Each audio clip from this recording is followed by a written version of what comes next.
Hello दोस्तों, स्वागत है हमारे यूट्यूब चैनल श्री रघुवर क्लासेज में। दोस्तों आज हम आपके लिए एक बहुत ही जीएस का प्यारा सा पार्ट लेकर आए हैं जो कि पॉलिटी का है। यहाँ पर आज आप पढ़ने वाले हो मुझसे प्रस्तावना, और प्रस्तावना के यहाँ पर सभी हम ऑब्जेक्टिव क्वेश्चन सॉल्व करेंगे। यहाँ पर लगभग मैं आज आपके लिए 27 ऑब्जेक्टिव क्वेश्चन लेकर गया हूँ, जो कि ये मेरा पार्ट 1 है। इसके बाद मैं एक पार्ट और लाऊंगा जो कि मेरे पार्ट 2 के नाम से आएगा। वहाँ पर भी लगभग 25 से 27 क्वेश्चन ही होंगे। यहाँ पर आज जो मुझसे आप प्रस्तावना पढ़ने वाले हो, तो देखो यहाँ पर मैं आपके लिए पूरी तरह से सब्जेक्टिव क्लास भी लाऊंगा। और सब्जेक्टिव क्लास जब लाऊंगा ना, तो मुझे नहीं कहना पड़ेगा कि मेरे दोस्त आप नोट्स बनाइए।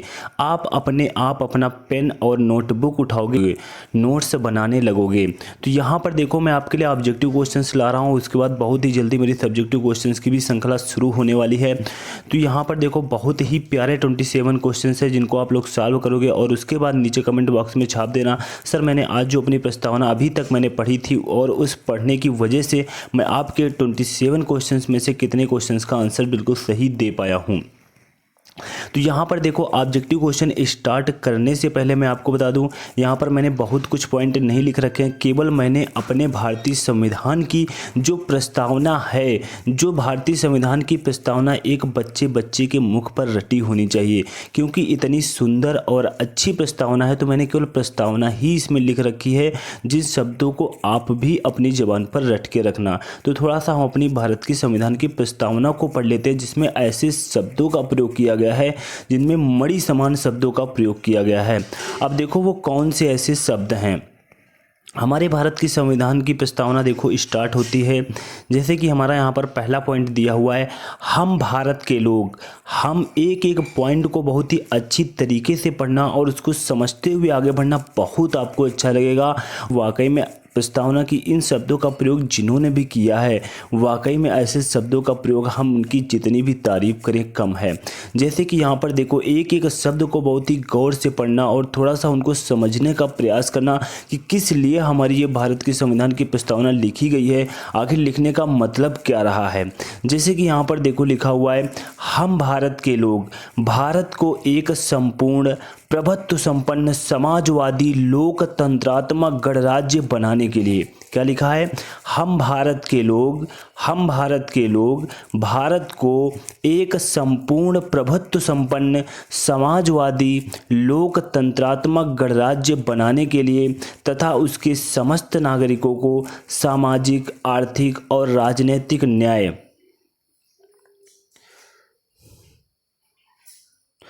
विचार, अभिव्यक्ति, विश्वास, धर्म और उपासना की स्वतंत्रता, प्रतिष्ठा और अवसर की क्षमता प्राप्त करने के लिए तथा उन सब में व्यक्ति की गरिमा और राष्ट्र की एकता और अखंडता सुनिश्चित करने वाली बंधुता बढ़ाने के लिए दृढ़ संकल्प होकर अपनी इस संविधान सभा में आज तारीख 26 नवंबर 1949 ईसा मिति मार्ग शीर्ष शुक्ल सप्तमी संवत 2006 विक्रमी को एतत् द्वारा इस संविधान को अंगीकृत, अधिनियमित और आत्मर्पित करते हैं। कितनी बढ़िया और कितनी प्यारी प्रस्तावना लिखी हुई है, जो अगर सही कहो तो ये प्रत्येक भारतीय नागरिक को ये प्रस्तावना उसकी ज़बान पर रटी होनी चाहिए, क्योंकि ऐसे शब्दों का प्रयोग किया गया है और इन शब्दों की समझदारी भी उसके पास होनी चाहिए। तभी देखो हम अपने आप को नहीं, अपने भारत देश को आगे बढ़ा पाएंगे। क्योंकि देखो यहाँ पर एक साथ मैं थोड़ा सा तेज़ी के साथ आपको पढ़ करके सुना रहा हूँ। हम भारत के लोग भारत को एक संपूर्ण प्रभुत्व संपन्न समाजवादी लोकतंत्रात्मक गणराज्य बनाने के लिए तथा उसके समस्त नागरिकों को सामाजिक, आर्थिक और राजनीतिक न्याय, विचार, अभिव्यक्ति, विश्वास, धर्म और उपासना की स्वतंत्रता, प्रतिष्ठा और अवसर की क्षमता प्राप्त करने के लिए तथा उन सब में व्यक्ति की गरिमा और राष्ट्र की एकता और अखंडता सुनिश्चित करने वाली बंधुता बढ़ाने के लिए दृढ़ संकल्प होकर अपनी इस संविधान सभा में आज तारीख 26 नवंबर 1949 ईसा मिति मार्ग शीर्ष शुक्ल सप्तमी संवत 2006 विक्रमी को एतत् द्वारा इस संविधान को अंगीकृत, अधिनियमित और आत्मार्पित करते हैं। तो ये है देखो हमारे भारत की संविधान की प्रस्तावना। उसके बाद आप लोग यहाँ पर सॉल्व करने वाले हो 27 क्वेश्चन, और 27 में कितनी क्वेश्चन के आंसर आपको आते हैं नीचे कमेंट बॉक्स में ये भी छाप देना, सर मेरे 27 में इतने क्वेश्चन सही हुए हैं। और उसके बाद यहाँ पर देखो, यहाँ पर बहुत ही जल्दी सब्जेक्टिव क्लास की श्रृंखला लाने वाला हूँ। मैं आपसे ये बात स्वयं कह रहा हूँ कि मुझे नहीं कहना पड़ेगा कि आप अपनी नोटबुक और पेन उठा लो मेरी सब्जेक्टिव क्लास में। आप स्वयं ऐसे ऐसे वहाँ पर नोट पॉइंट होंगे, स्वयं अपनी नोटबुक और पेन उठाओगे और उसके बाद छापना स्टार्ट कर दोगे। तो यहाँ पर देखो, ज़्यादा बड़ी बड़ी बातें ना मारते हुए अब सीधा हम आते हैं उन ऑब्जेक्टिव क्वेश्चंस पर। तो यहाँ पर देखो, मेरी आज की क्लास का जो मेरा सबसे फर्स्ट क्वेश्चन है, भारतीय संविधान के किस भाग को उसकी आत्मा की आख्या प्रदान की गई है? भारतीय संविधान के किस भाग को उसकी आत्मा की आख्या प्रदान की गई है? तो यहाँ पर हमारे ऑप्शन दिए हुए हैं, प्रस्तावना, मौलिक अधिकार, राज्य के नीति निर्देशक तत्व, संविधान के अनुच्छेद। देखो, बहुत से लोगों का कहना है, यहाँ पर देखो थोड़ा सा आपका मैं 2 मिनट के टाइम जरूर ले रहा हूँ, लेकिन मेरी कोई भी बात यहाँ पर व्यर्थ नहीं होती है कि मैं आपसे व्यर्थ कोई बात फालतू की कहूँ। जैसे कि यहाँ पर बहुत से बच्चों का कहना होता है, यार ऑब्जेक्टिव क्वेश्चन क्या पढ़ना है, यहाँ पर लोग अपना टाइम वेस्ट कराने के लिए यहाँ पर यूट्यूब पर आ जाते हैं और यहाँ पर ऑब्जेक्टिव क्वेश्चंस कराने लगते हैं। ऐसा कुछ भी नहीं होता है मेरे दोस्त। जब तक आप किसी भी टॉपिक को पढ़ोगे और उसके बाद उसके ऑब्जेक्टिव नहीं सॉल्व करोगे, अगर आपने उसके ऑब्जेक्टिव नहीं सॉल्व किया तो उस टॉपिक पर आपका कमांड हो ही नहीं सकता है। जैसे कि आपने कितना भी प्रस्तावना पढ़ाओ और इस टॉपिक के मेरे 27 क्वेश्चन करो, यहाँ पर आपको ऐसे ऑप्शन दिखाई देंगे, बिल्कुल आप एग्जाम में कन्फ्यूज हो जाओगे। इसलिए अगर आपने प्रस्तावना को पढ़ा है और उसके बाद उसके जितने भी ऑब्जेक्टिव बन सकते हैं, किसी भी बुक को लेकर के आप यूट्यूब से प्रैक्टिस करो, किसी बुक को लेकर के प्रैक्टिस करो, लेकिन ऑब्जेक्टिव की प्रैक्टिस जरूर होनी चाहिए। तो यहाँ पर देखो, सबसे फर्स्ट क्वेश्चन हमारा है, भारतीय संविधान के किस भाग को उसकी आत्मा की आख्या प्रदान की गई है? तो यहाँ पर हमारा ऑप्शन नंबर ए, प्रस्तावना ही बिल्कुल राइट आंसर हो जाएगा। भारतीय संविधान को किस भाग को उसकी आत्मा की आख्या प्रदान की गई है? तो वो है प्रस्तावना। ऑप्शन नंबर ए बिल्कुल राइट आंसर हो जाएगा। उसके बाद देखो, हमारा नेक्स्ट क्वेश्चन यहाँ पर है, नेक्स्ट क्वेश्चन है, संविधान निर्माताओं ने किस पर विशेष ध्यान दिया था? संविधान निर्माताओं ने किस पर विशेष ध्यान दिया था? ऑप्शन नंबर ए है प्रस्तावना पर, मूल कर्तव्य पर, मौलिक अधिकार पर, नीति निर्देशक तत्व पर। अब देखो, आपने अगर इस क्वेश्चन को पहले नहीं पढ़ा है तो बिल्कुल कंफ्यूज हो जाओगे। यहाँ पर आपके लिए क्या इंपॉर्टेंट नहीं है? क्या प्रस्तावना इंपॉर्टेंट नहीं है? मूल कर्तव्य हमारे क्या व्यर्थ के हैं? मौलिक अधिकार क्या हमारे लिए कुछ भी नहीं है? नीति निर्देशक तत्व क्या बेकार हैं? ऐसा कुछ भी नहीं, सभी मेरे लिए इंपॉर्टेंट है। ऐसे यहाँ पर देखो ऑप्शंस रखे हुए हैं। अगर पहले आपने ऐसे क्वेश्चंस को नहीं पढ़ा है, ऐसे ऑप्शंस को नहीं देखा है, तो बिल्कुल आप वहाँ पर कंफ्यूज हो जाओगे। इसीलिए मैं आपसे बार बार कहता हूँ, ऑब्जेक्टिव क्वेश्चन सॉल्व करना कोई ये खिलवाड़ वाली बात नहीं है, बिल्कुल आपकी जीएस में एक अलग मजबूती दिखाई देगी। तो यहाँ पर संविधान निर्माताओं ने किस पर विशेष ध्यान दिया था? तो यहाँ पर ऑप्शन नंबर ए, प्रस्तावना पर, यही हमारा क्या हो जाएगा? बिल्कुल राइट आंसर हो जाएगा। उसके बाद देखो, हमारा नेक्स्ट क्वेश्चन है, क्वेश्चन नंबर 3 है हमारा, भारत में जनप्रिय संप्रभुता है क्योंकि भारत के संविधान की प्रस्तावना शुरू होती है इन शब्दों से। अभी देखो, मैंने आपको वो शब्द सुनाए, कितने प्यारे और अच्छे शब्द थे।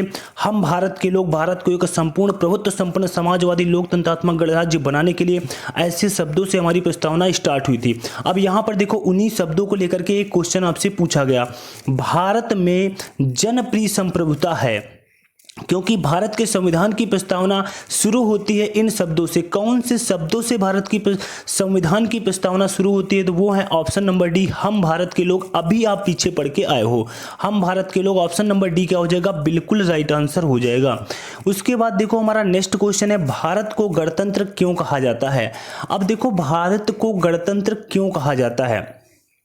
अब यहाँ पर थोड़ा सा मैं आपका 2 मिनट का टाइम लूंगा। जैसे कि देखो, यहाँ पर आप लोग पॉलिटी को पढ़ते हो और पॉलिटी आपके समझ में नहीं आती है क्योंकि पॉलिटी में ऐसे शब्दों का प्रयोग किया गया। अभी आप पीछे प्रस्तावना के शब्द पढ़ के आए हो, शब्द तो आपको वहाँ पर पढ़ने में बहुत अच्छे लगे होंगे, लेकिन वहाँ पर उन शब्दों का मतलब नहीं समझ में आ रहा। अब जैसे यहाँ पर गणतंत्र है, आपको गणतंत्र का मतलब ही नहीं पता, गणतंत्र होता क्या है। अगर गणतंत्र का मतलब पता हो तो पॉलिटी पढ़ने का एक इंटरेस्ट और बढ़ जाए।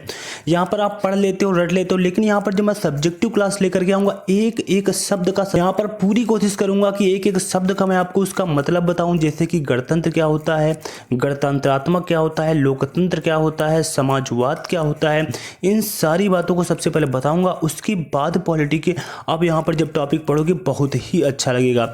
जैसे कि यहाँ पर देखो, मैंने थोड़ा सा लिख भी रखा है अपनी तरफ से यहाँ पर, जिससे कि ये पॉइंट आपके समझ में आ जाए। भारत को गणतंत्र क्यों कहा जाता है? यहाँ पर देखो ऑप्शन दिए हुए हैं, इसकी विधानमंडलों की अधिकतम संख्या जनता द्वारा प्रत्यक्ष चुनी जाती है। यहाँ पर देखो थोड़ा सा ऑप्शनों में अंतर है और बिल्कुल कुछ भी नहीं है, लेकिन जब तक आप ऐसे क्वेश्चन विद ऑप्शन के साथ सॉल्व नहीं करोगे, एग्जाम में ऐसे क्वेश्चन आएंगे, बिल्कुल आप फंस जाओगे। सेकेंड नंबर पॉइंट हमारा है, यह राज्यों का एक संघ है। बिल्कुल भारत एक राज्यों का संघ है। भारतीय नागरिक मूलभूत अधिकारों का उपयोग करते हैं। भारतीय नागरिक मूलभूत अधिकारों का उपयोग करते हैं। यहाँ राज्य का प्रमुख निर्धारित अवधि के लिए निर्वाचित होता है। यहाँ राज्य का प्रमुख निर्धारित अवधि के लिए निर्वाचित होता है।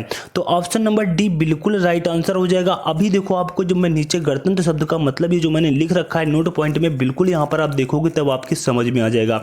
गणतंत्र का शाब्दिक अर्थ क्या होता है, ये देखो मैंने लिख रखा है, वह राज्य या राष्ट्र, वह राज्य या राष्ट्र जिसमें समस्त राज्य सत्ता जनता के हाथ में हो, समस्त राज्य सत्ता जनसाधारण के हाथ में हो। देखो यहाँ पर क्या लिखा हुआ है, वह राज्य या राष्ट्र जिसमें समस्त राज्य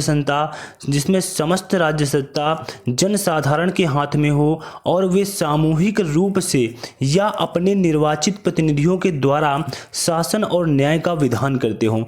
इसका मतलब ये हुआ कि वह राज्य या राष्ट्र, मतलब वह राज्य या हम देश की बात करें जिसमें समस्त राज्य सत्ता जो है वो किसके हाथ में हो, पब्लिक के हाथ में हो, जनता के हाथ में हो, और वो सामूहिक रूप से जिसका चुनाव करे, जिसको चुने, जो अध्यक्ष बने, जो राज्याध्यक्ष बने, उसके द्वारा बनाए हुए नियम, उसके द्वारा जो विधान बनाए जा रहे हैं उन्हीं नियमों का वो पालन करे। तो गणतंत्र शब्द का यही मतलब होता है। तो इसीलिए यहाँ पर जो आपका राइट आंसर हुआ, यहाँ राज्य का प्रमुख निर्धारित अवधि के लिए होता है। उसके बाद देखो हमारा नेक्स्ट क्वेश्चन है, क्वेश्चन नंबर 5 है हमारा, भारत है एक। अब भारत है एक, यहाँ पर देखो ऑप्शन दिए हुए, धर्मनिरपेक्ष राष्ट्र है, हिंदू मुस्लिम राष्ट्र है, हिंदू राष्ट्र है, इनमें से कोई नहीं। तो आप लोग सभी लोग 90% लोगों को बिल्कुल ये आंसर पता होगा कि भारत है एक, भारत धर्मनिरपेक्ष राष्ट्र है। ऑप्शन नंबर ए बिल्कुल राइट आंसर हो जाएगा, क्योंकि भारत में किसी भी स्पेशली धर्म की मान्यता नहीं दी गई है, सभी धर्म के लिए समान मान्यता दी गई है। कोई भी किसी धर्म को मान सकता है, उपासना के लिए मना किया गया है, ना ही किसी धर्म के लिए बाध्य किया जाता है। तो भारत एक धर्मनिरपेक्ष राष्ट्र है, कोई किसी भी धर्म को मान सकता है। तो यहाँ पर ऑप्शन नंबर ए क्या हो जाएगा, बिल्कुल राइट आंसर हो जाएगा, भारत है एक धर्मनिरपेक्ष राष्ट्र। उसके बाद देखो हमारा नेक्स्ट क्वेश्चन है, धर्मनिरपेक्ष का अर्थ क्या है। देखो वो मैंने पीछे आपको बता ही दिया, धर्मनिरपेक्ष का अर्थ क्या होता है। राज्य सरकार सभी धर्म के खिलाफ, राज्य सरकार द्वारा एक धर्म को स्वीकार करना, राज्य सरकार द्वारा किसी धर्म को स्वीकार नहीं करना। धर्मनिरपेक्ष राज्य का मतलब यही होता है कि राज्य सरकार द्वारा किसी धर्म को स्वीकार नहीं करना, वो किसी एक धर्म को स्वीकार नहीं करती, यहाँ पर सभी धर्मों की समान मान्यता है।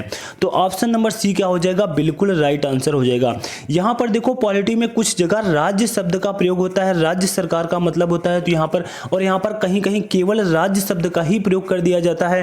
तो यहां पर आप लोग एक बात ये भी गौर करना, राज्य शब्द का मतलब केवल राज्य सरकार को लेकर के नहीं है, कहीं कहीं पर राज्य शब्द का प्रयोग पूरे देश के लिए भी किया जाता है। ये बात भी आप लोग ध्यान रखना, जब मैं सब्जेक्टिव क्लास लेकर के आऊंगा उसमें आपको मैं पूरी तरह से बताऊंगा। उसके बाद देखो मेरा नेक्स्ट क्वेश्चन है, भारत एक धर्मनिरपेक्ष राज्य है, इसका मतलब है कि भारतीय राज्य, भारत एक धर्मनिरपेक्ष राज्य है, इसका मतलब है कि भारतीय राज्य धर्म विरोधी नागरिकों का समर्थन करता है, बहुसंख्यक समुदाय के धर्म का समर्थन करता है, अल्पसंख्यक समुदाय के धर्म का समर्थन करता है, किसी निश्चित धर्म का समर्थन नहीं करता है। तो बिल्कुल जैसे कि मैंने पीछे 2 क्वेश्चन कराए 5 और 6 नंबर, उनसे आपको पता चल गया होगा कौन सा ऑप्शन यहाँ पर बिल्कुल राइट है, किसी निश्चित धर्म का समर्थन नहीं करता है, कि भारत एक धर्मनिरपेक्ष राज्य है। मैंने बार बार आपसे कह रहा हूं कि भारत में किसी भी स्पेशली धर्म की मान्यता नहीं दी गई है, यहां सभी धर्मों को समान मान्यता दी गई है। उसके बाद देखो मेरा नेक्स्ट क्वेश्चन है, गणतंत्र होता है। देखो गणतंत्र मैंने पीछे भी आपको बताया, गणतंत्र का मेन पॉइंट यही होता है कि जो हमारे देश में समस्त शक्ति किसके हाथ में है, जनता के हाथ में है। जनता क्या करेगी, किसी राज्याध्यक्ष का चुनाव करेगी, फिर वो राज्याध्यक्ष जिन नियमों को बनाएगा जनता उसी नियम पर, उसी विधान पर आगे चलेगी। तो सबसे पहले जनता उनका चुनाव करेगी, फिर वो लोग जनता के लिए नियम या विधान वो क्या करेंगे, फिर नियम बनाएंगे। तो गणतंत्र का मतलब क्या होता है, अब यहाँ पर सबसे पहले देखो ऑप्शन पढ़ेंगे। और गणतंत्र का मतलब एक सीधा सा मतलब ये भी होता है कि यहाँ पर कोई वंशानुगत शासन नहीं है, राजशाही शासन नहीं है। मतलब आप बहुत से देश में देखते हो, ब्रिटेन जैसे देश में देखते हो कि वहाँ पर राजशाही शासन है, वंशानुगत शासन है। पहले उनके पिताजी, फिर उनके पुत्र जी, फिर उनके वंश के अनुसार ही लोग शासन करते चले आ रहे हैं। लेकिन भारत में ऐसा नहीं है, और वो लोग जनता के द्वारा चुने जाते हैं और एक निर्धारित अवधि के लिए चुने जाते हैं। ऐसा नहीं एक बार पब्लिक के द्वारा चुन लिए गए तो हमेशा ही हो गए, वो निर्धारित अवधि के लिए चुने जाते हैं। बस इतना पॉइंट आप लोग गणतंत्र को लेकर के याद रखना कि जो यहाँ पर राज्याध्यक्ष चुना जाता है वो एक निर्धारित अवधि के लिए जनता के द्वारा ही चुना जाता है। तो यहाँ पर अब देखो, यहाँ पर इनके ऑप्शन पढ़ेंगे और इनका हम अब आंसर देंगे। गणतंत्र होता है केवल एक लोकतांत्रिक राज्य, अध्यक्षीय पद्धति शासन वाला राज्य, संसदीय पद्धति शासन वाला राज्य, राज्य जहां पर अध्यक्ष वंशानुगत रूप से ना हो। तो ये ऑप्शन बिल्कुल ठोस हो जाएगा। ऑप्शन नंबर डी क्या हो जाएगा, बिल्कुल राइट आंसर हो जाएगा। मैंने आपसे पहले भी कहा, गणतंत्र का मतलब ये होता है जो राज्याध्यक्ष चुना जाएगा वो एक निर्धारित समय के लिए चुना जाएगा, ना कि वो वंशानुगत की अब एक बार वो राजा बन गया उसके बाद उसके वंश के लोग ही राजा बनते हुए चले आएंगे पीछे भी। तो ऐसा नहीं होने वाला है। राज्य जहां पर अध्यक्ष वंशानुगत रूप ना हो वही गणतंत्र है। उसके बाद देखो मेरा नेक्स्ट क्वेश्चन है, निम्नलिखित में से वे दो शब्द कौन से हैं जिनका समावेशन 42वें संशोधन द्वारा संविधान की उद्देशिका में किया गया था। यहाँ पर देखो हमारे जो ऑप्शन दिए हुए हैं, धर्मनिरपेक्ष, लोकतांत्रिक, प्रभुत्व संपन्न लोकतांत्रिक, समाजवादी, धर्मनिरपेक्ष गणतंत्र। तो यहाँ पर आप लोग एक छोटी सी ट्रिक के साथ इस शब्द को याद सकते हो। निम्नलिखित में से वे दो शब्द कौन से हैं जिनका समावेशन 42वें संविधान संशोधन 1976 के द्वारा उद्देशिका में किया गया। तो वो दो शब्द हैं, आप लोग SD करके याद कर लो। क्या करके याद कर लोगे, SD में समाजवादी और धर्मनिरपेक्ष, S में समाजवादी और D फॉर धर्मनिरपेक्ष। तो यहां पर ऑप्शन नंबर सी क्या हो जाएगा, बिल्कुल राइट आंसर हो जाएगा। उसके बाद देखो हमारा नेक्स्ट क्वेश्चन है, भारतीय संविधान की प्रस्तावना में भारत को किस रूप में घोषित किया गया है। भारतीय संविधान की प्रस्तावना में भारत को किस रूप में घोषित किया गया है। एक सार्वभौम प्रजातांत्रिक गणतंत्र, एक समाजवादी प्रजातांत्रिक गणतंत्र, एक प्रभुत्व संपन्न समाजवादी धर्मनिरपेक्ष प्रजातांत्रिक गणराज्य, इनमें से कोई नहीं। तो यहाँ पर ऑप्शन नंबर सी क्या हो जाएगा, बिल्कुल राइट आंसर हो जाएगा। एक प्रभुत्व संपन्न समाजवादी धर्मनिरपेक्ष प्रजातांत्रिक गणराज्य, ऑप्शन नंबर सी क्या हो जाएगा, बिल्कुल राइट आंसर हो जाएगा। उसके बाद यहाँ पर हम बात करते हैं नेक्स्ट क्वेश्चन की। क्वेश्चन नंबर 11 है हमारा, भारत एक गणतंत्र है इसका अर्थ है। भारत एक गणतंत्र है इसका अर्थ है सभी मामलों में अंतिम अधिकार जनता के पास है। भारत में संसदीय शासन व्यवस्था है। भारत में वंशानुगत शासन नहीं है। भारत राज्यों का एक संघ है। तो यहाँ पर जो हमारा राइट आंसर हो जाएगा वो यही हो जाएगा। मैंने आपसे पहले भी देखो ये क्वेश्चन इस टाइप का आ चुका है। गणतंत्र का सीधा सा मतलब यही होता है जो भारत का राज्याध्यक्ष बनेगा जनता के द्वारा वो एक निर्धारित अवधि के लिए बनेगा। तो भारत में वंशानुगत शासन नहीं है, बस यही एक गणतंत्र है। भारत में वंशानुगत शासन नहीं है। ऑप्शन नंबर सी क्या हो जाएगा, राइट आंसर हो जाएगा। उसके बाद देखो हमारा नेक्स्ट क्वेश्चन है, निम्नलिखित में कौन सा शब्द भारत के संविधान की उद्देशिका में नहीं है। कौन सा शब्द भारत के संविधान की उद्देशिका में नहीं है। अगर देखो आपने उद्देशिका को ठीक से पढ़ रखा है, समझ रखा है, तो वहां पर जिन शब्दों का प्रयोग कर रखा है अगर आपकी जबान पर रटे हुए हैं तो बिल्कुल वो शब्द आपके आ जाएगा कि कौन सा ऐसा शब्द है जो उद्देशिका में नहीं है। समाजवादी शब्द को भी पढ़ा, पंथ निरपेक्ष शब्द को भी पढ़ा, प्रभुत्व संपन्न शब्द को भी पढ़ा, लेकिन वहां कहीं पर भी लोक कल्याण शब्द का प्रयोग नहीं किया गया है। तो ऑप्शन नंबर डी क्या हो जाएगा, बिल्कुल राइट आंसर हो जाएगा। उसके बाद देखो नेक्स्ट क्वेश्चन है, कल्याणकारी राज्य का उद्देश्य क्या है। अधिकतम संख्या का अधिकतम कल्याण सुनिश्चित करना, कमजोर वर्गों के कल्याण का प्रबंध करना, सभी नागरिकों को स्वास्थ्य सुविधाएं प्रदान करना, उपर्युक्त में से कोई नहीं। तो यहाँ पर ऑप्शन नंबर बी क्या हो जाएगा, बिल्कुल राइट आंसर हो जाएगा।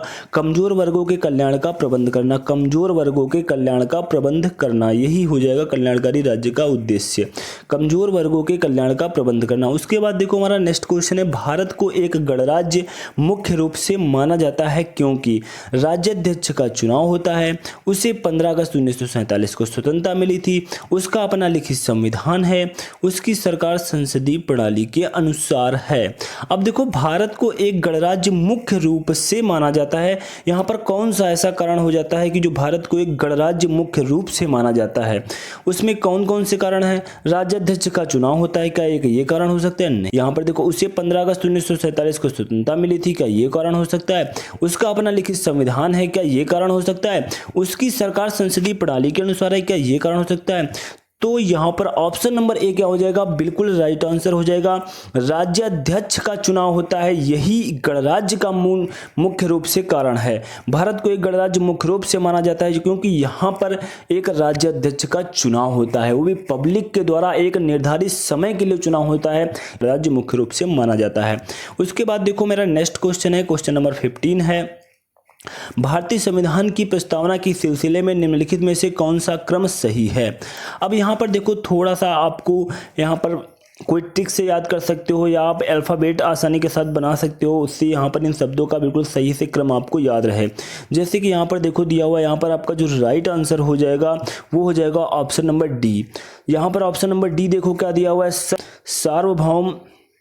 ऑप्शन नंबर डी जो आपका दिया हुआ है, सार्वभौम सत्ता संपन्न समाजवादी धर्मनिरपेक्ष जनवादी गणतंत्र। अब यहाँ पर अल्फाबेट से आप ऐसे भी याद कर सकते हो, क्योंकि यहाँ पर देखो S S S triple S है, यहाँ पर कहीं पर भी ट्रिपल एस, यहाँ पर एक जगह देखो ट्रिपल एस दिखाई दिए, तो सबसे पहले तो यहाँ पर ट्रिपल एस हो गए। उसके बाद यहाँ पर क्या हो गया, डी, क्योंकि एस डी की तो एक ट्रिक आपने पीछे भी याद करी है, तो ट्रिपल एस डी, उसके बाद जनवादी गणतंत्र। थोड़ा सा इतना याद कर लोगे तो यहाँ पर जे भी आप याद कर लो इतना, triple S D J, triple S D J. तो सार्वभौम सत्ता संपन्न समाजवादी धर्मनिरपेक्ष जनवादी गणतंत्र, यही क्या हो जाएगा, ऑप्शन नंबर डी क्या हो जाएगा, बिल्कुल राइट आंसर हो जाएगा। उसके बाद देखो, मेरा नेक्स्ट क्वेश्चन है, क्वेश्चन नंबर 16, संविधान की प्रस्तावना में प्रयुक्त शब्द सेकुलर का अर्थ है। संविधान की प्रस्तावना में प्रयुक्त शब्द सेकुलर का अर्थ है। सेकुलर का देखो अर्थ क्या होता है, एक ऐश्वर्यवाद, बहुदेववाद, सभी नागरिकों को धर्म एवं उपासना की स्वतंत्रता, सभी धर्मों की स्वीकृति। अब सेकुलर का देखो मतलब क्या होता है, सेकुलर शब्द का अर्थ क्या होता है? सेकुलर हमारा एक अंग्रेजी शब्द है, इसका मतलब होता है धर्मनिरपेक्ष, धर्मनिरपेक्ष होता है। तो धर्मनिरपेक्ष का मतलब मैं पीछे भी ऑलरेडी आपको बता चुका हूँ। तो यहाँ पर देखो क्वेश्चन जो आपके यहाँ पर एग्जाम में पूछे थे, घुमा फिरा करके उन्हीं शब्दों का प्रयोग करके आपसे पूछा जाता है। अब यहाँ पर देखो सेकुलर शब्द का प्रयोग किया गया, सेकुलर हिंदी में कहते हैं धर्मनिरपेक्ष, और धर्मनिरपेक्ष का मतलब आपको बहुत ही अच्छी तरीके से पता है कि संविधान की प्रस्तावना में प्रयुक्त शब्द सेकुलर का अर्थ क्या है, सभी धर्मों की स्वीकृति, क्योंकि भारत में सभी धर्मों की समान स्वीकृति है। उसके बाद देखो, मेरा नेक्स्ट क्वेश्चन है, क्वेश्चन नंबर 17 है, शब्द धर्मनिरपेक्ष। शब्द धर्मनिरपेक्ष देखो यहाँ पर लिखा हुआ है शब्द धर्मनिरपेक्ष और यहाँ पर ब्रैकेट में सेकुलर। शब्द धर्मनिरपेक्ष भारत के संविधान की प्रस्तावना में जोड़ा गया था। इसके विषय में निम्नलिखित कथनों में से कौन सही है? यह वर्ष 1976 में जोड़ा गया, बिल्कुल सही है, पहला ऑप्शन तो यहाँ पर सही हो जाएगा। यह 44वें संविधान संशोधन द्वारा जोड़ा गया, तो 44वें संविधान संशोधन द्वारा तो नहीं जोड़ा गया। यह 42वें संविधान संशोधन द्वारा जोड़ा गया, बिल्कुल सही है, यहाँ पर 3 भी सही है। यह मूल प्रस्तावना में था, तो यह मूल प्रस्तावना में नहीं था, बाद में 42वें संविधान संशोधन द्वारा 1976 में जोड़ा गया। तो यहाँ पर 1 और 3 का बिल्कुल राइट आंसर हो जाएंगे, 1 और 3, इसका मतलब ऑप्शन नंबर बी बिल्कुल राइट आंसर हो जाएगा। 1 और 3 हमारे ऑप्शन सही हैं, तो ऑप्शन नंबर बी क्या हो जाएगा, बिल्कुल राइट आंसर हो जाएगा। उसके बाद देखो, हमारा नेक्स्ट क्वेश्चन है, भारतीय संविधान की प्रस्तावना में लिखित हम भारत के लोग से क्या अर्थ निकलता है? भारतीय गणराज्य की प्रभुसत्ता जनता में निहित है। संविधान का निर्माण भारत की जनता द्वारा हुआ है। संविधान निर्माता भारत की जनता का प्रतिनिधित्व करते हैं। भारत का संविधान भारत की जनता की सहमति पर आधारित। देखो ऐसे ऑप्शन हैं, बिल्कुल आपके दिमाग ऐसा घूम जाएगा ना, ऐसा कंफ्यूज हो जाओगे ना, बिल्कुल चक्कर आ जाएगा ऑप्शन देख करके। एक एक ऑप्शन यहाँ पर फंसाने वाला रखा हुआ है, इसीलिए मैं आपको कहता हूँ कोई भी टॉपिक पढ़ो उसके ऑब्जेक्टिव सॉल्व करना बहुत ही आवश्यक है। अब यहाँ पर देखो क्या दिया हुआ है, भारतीय संविधान की प्रस्तावना में लिखित हम भारत के लोग से क्या अर्थ निकलता है। अब हम भारत के लोग से क्या अर्थ यहाँ पर निकलेगा, भारतीय गणराज्य की प्रभुसत्ता जनता में निहित है। संविधान का निर्माण भारत की जनता द्वारा हुआ, तो ऑप्शन नंबर बी क्या हो जाएगा, बिल्कुल राइट आंसर हो जाएगा। आप कहोगे सर ये कैसे, भारत का संविधान भारत की जनता द्वारा कहाँ हुआ? अरे यार, भारत की जनता के द्वारा ही तो हुआ है। पीछे जब आप लोग संविधान को मैं सब्जेक्टिव पढ़ाऊंगा वहाँ पर एक एक बात को बताऊंगा। बेसिकली यहाँ पर मैं आपको समझाने के लिए बता दूं, क्योंकि 10 लाख की आबादी पर एक सदस्य का चुनाव किया गया था, किंतु 10 लाख की पब्लिक पर एक सदस्य का वहां पर चुनाव किया गया था। तो ये हमारी पब्लिक के द्वारा उन सदस्यों का ही चुनाव हुआ था, आए थे। तो वो तभी यहाँ पर ये ऑप्शन सही हो जाएगा। संविधान का निर्माण भारत की जनता द्वारा हुआ है। भारत की जनता ने उन सदस्यों का चयन किया, तब उन सदस्यों ने संविधान का निर्माण किया। इसीलिए यहाँ पर जो सही आंसर हो जाएगा, संविधान का निर्माण भारत की जनता द्वारा हुआ। 18 का ऑप्शन नंबर बी बिल्कुल राइट आंसर हो जाएगा। उसके बाद देखो हमारा नेक्स्ट क्वेश्चन है, समाजवाद का अर्थ है। समाजवाद का अर्थ क्या है? सामाजिक नियंत्रण, राष्ट्रीयकरण, सामाजिक न्याय, सामाजिक स्पर्धा। तो समाजवाद का जो अर्थ है वो क्या है? सामाजिक न्याय। ऑप्शन नंबर सी क्या हो जाएगा? बिल्कुल राइट आंसर हो जाएगा। उसके बाद देखो हमारा नेक्स्ट क्वेश्चन है, भारतीय संविधान में समवर्ती सूची किसके संविधान से ली गई है? बिल्कुल आपको ये आंसर पता होगा, ऑस्ट्रेलिया के संविधान से ली गई है भारतीय संविधान की समवर्ती सूची। ऑप्शन नंबर डी बिल्कुल राइट आंसर हो जाएगा। उसके बाद हमारा नेक्स्ट क्वेश्चन है, भारतीय संविधान की आत्मा किसे कहा जाता है? तो प्रस्तावना को ही भारतीय संविधान की आत्मा कहा जाता है। प्रस्तावना को क्या कहा जाता है? भारतीय संविधान की आत्मा। उसके बाद देखो हमारा नेक्स्ट क्वेश्चन है, भारत में लौकिक सार्वभौमिकता है क्योंकि संविधान की प्रस्तावना प्रारंभ होती है। संविधान की प्रस्तावना किन शब्दों से प्रारंभ होती है? हम भारत के लोग शब्दों से। ऑप्शन नंबर ए क्या हो जाएगा? बिल्कुल राइट आंसर हो जाएगा। उसके बाद हमारा नेक्स्ट क्वेश्चन है, क्वेश्चन नंबर 23, भारतीय संविधान की प्रस्तावना पर किस क्रांति का प्रभाव नहीं झलकता है? फ्रांसीसी क्रांति, अमेरिकी क्रांति और बोल्शेविक क्रांति और चीन की क्रांति। तो यहाँ पर चीन की क्रांति। ऑप्शन नंबर डी क्या हो जाएगा? बिल्कुल राइट आंसर हो जाएगा। ऑप्शन नंबर डी क्या हो जाएगा? बिल्कुल राइट आंसर हो जाएगा। उसके बाद देखो हमारा नेक्स्ट क्वेश्चन है, मूल भारतीय संविधान के अनुसार भारत एक। अब यहाँ पर देखो मूल भारतीय संविधान के अनुसार बात कही जा रही है, बिल्कुल आप लोग गौर कर लेना। मूल भारतीय संविधान के अनुसार भारत एक है प्रभुत्व संपन्न लोकतंत्रात्मक गणराज्य। ऑप्शन नंबर ए बिल्कुल सही हो जाएगा। यहाँ पर केवल 2 शब्दों का प्रयोग किया गया है कि मूल भारतीय संविधान के अनुसार भारत एक है प्रभुत्व संपन्न लोकतंत्रात्मक गणराज्य। उसके बाद देखो हमारा नेक्स्ट क्वेश्चन है, संविधान के अंतर्गत भारतीय लोकतंत्र के आदर्शों को हम कहां देख सकते हैं? संविधान के अंतर्गत भारतीय लोकतंत्र के आदर्शों को हम कहां देख सकते हैं? तो संविधान के अंतर्गत जो भारतीय लोकतंत्र के आदर्शों को हम कहां देख सकते हैं? प्रस्तावना में। ऑप्शन नंबर सी क्या हो जाएगा? बिल्कुल राइट आंसर हो जाएगा। उसके बाद देखो हमारा नेक्स्ट क्वेश्चन है, 42वें संविधान संशोधन अधिनियम 1976 द्वारा प्रस्तावना में किन शब्द को नहीं जोड़ा गया है?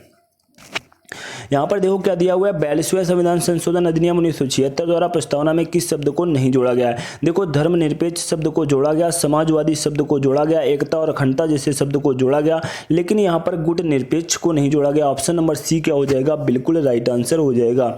उसके बाद हमारा नेक्स्ट क्वेश्चन है, भारतीय संविधान की प्रस्तावना के बारे में कौन सा कथन सही है? समाजवादी धर्मनिरपेक्ष शब्द 1950 में लागू संविधान के अंग थे, ऐसा बिल्कुल भी नहीं है। समाजवादी धर्मनिरपेक्ष शब्द 42वें संविधान संशोधन 1976 के द्वारा जोड़े गए थे। उसके बाद ऑप्शन नंबर जो बी है, उक्त शब्द 1976 में संशोधन द्वारा जोड़े गए। उक्त शब्द का मतलब जो ऊपर ये शब्द कहे गए हैं ये 1976 में जोड़े गए, तो ये ऑप्शन क्या है? बिल्कुल सही है। उसके बाद नीचे देख लेते हैं, उक्त शब्द 1985 में संशोधन द्वारा जोड़े गए, तो गलत हो गया। उक्त शब्द संविधान की प्रस्तावना के अंग नहीं है, तो ऐसा नहीं। 1976 में 42वें संविधान संशोधन द्वारा 1976 में जब जोड़े गए तब तो ये संविधान जब जोड़े जा चुके हैं तो हमारे संविधान की प्रस्तावना के अंग हो चुके हैं। तो यहाँ पर जो हमारा राइट आंसर होगा वो यही हो जाएगा, जो उक्त शब्द 1976 में संशोधन द्वारा जोड़े गए। तो ऑप्शन नंबर बी क्या हो जाएगा? बिल्कुल राइट आंसर हो जाएगा। तो यहाँ पर ये मेरे आज की क्लास का लास्ट क्वेश्चन था। उसके बाद आप यहाँ पर से एक क्वेश्चन पूछूंगा, जितने मैं 27 क्वेश्चन करा चुका हूँ, उन्हीं में से बीच में से किसी क्वेश्चन का आंसर पूछूंगा, जिसका आंसर आपको नीचे कमेंट बॉक्स में छाप देना है। जो आज की क्लास की जो मैं आपसे मैं क्वेश्चन पूछ रहा हूँ वह क्वेश्चन है, भारत है एक धर्मनिरपेक्ष राष्ट्र, हिंदू मुस्लिम राष्ट्र, हिंदू राष्ट्र, इनमें से कोई नहीं। तो यहाँ पर इस क्वेश्चन का जो आंसर होगा आपको नीचे कमेंट बॉक्स में छाप देना है और ये भी बता देना आज का सेशन कैसा लगा। और अभी तक हमारे यूट्यूब चैनल श्री रघुवर क्लासेस को सब्सक्राइब नहीं किया, सब्सक्राइब करना, बेल आइकन पे ऑल पे जाकर प्रेस करना, जिससे किसी प्रकार की कोई नई वीडियो अपलोड करूं उसकी नोटिफिकेशन आपको मिल सके सबसे पहले। Thanks to all of you.